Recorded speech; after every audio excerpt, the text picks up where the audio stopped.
This is Michael Wilson. Are we choosing the glory of God over the approval of man? In the Gospel of John, we find a very profound message that speaks to the challenges many of us face in our faith journey. These verses remind us of the struggle between our desire for the approval of man or our commitment to the glory of God. Let us dive a little deeper into this message and discover the timeless lessons it offers us today. So in John 12:42 to 43, we find this from Jesus. Nevertheless, many even of the authorities believed in him, but for the fear of the Pharisees, they did not confess it, so that they would not be put out of the synagogue. For they loved the glory that comes from man more than the glory that comes from God. So there's a thing, it's basically a hidden belief. We believe something, but we don't tell anybody about it.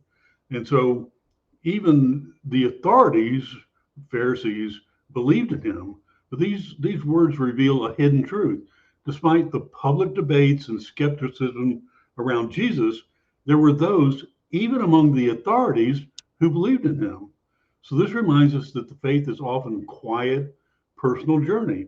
It does not come with fanfare or public declarations. Sometimes the most profound faith resides in the hearts of those who silently trust in the Messiah.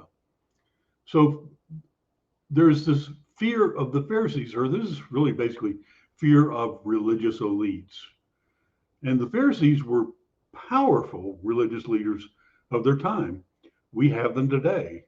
Many in the religious world, particularly in leadership positions, have PhDs and hold lofty backgrounds.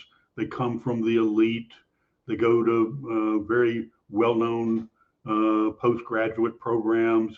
They travel, they speak, they make money off of books, and they don't want to give it up.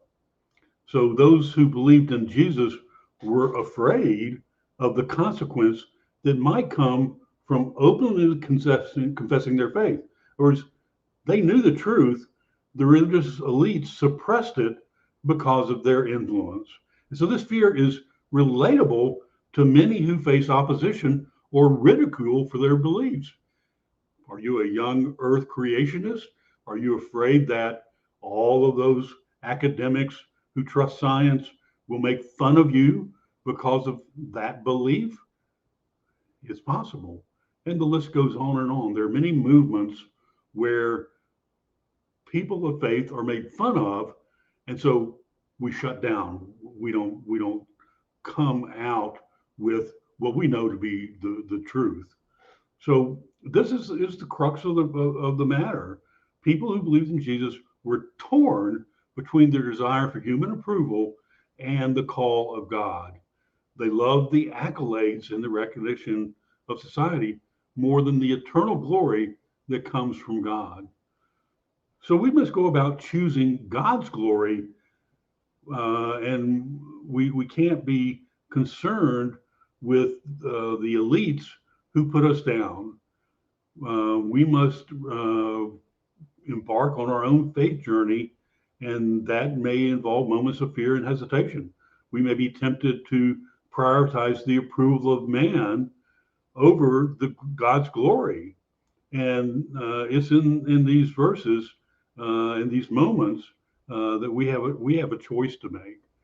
We get to decide: are we going to back off because of what the elites will do, and particularly making fun of us, putting us down, making us sound and look like hillbillies, or we can choose to have our faith in the open and speak the truth of what we know. So this is an invitation to us, basically, to examine our hearts and priorities. It challenges us to overcome the fear of man and its mighty, and embrace the eternal glory that comes from God.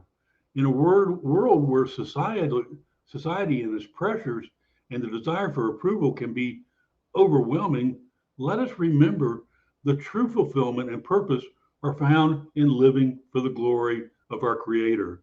It is for his glory alone, and that's it. And so may we have the courage to confess our faith, even when it is difficult, and choose the glory of God more than anything else.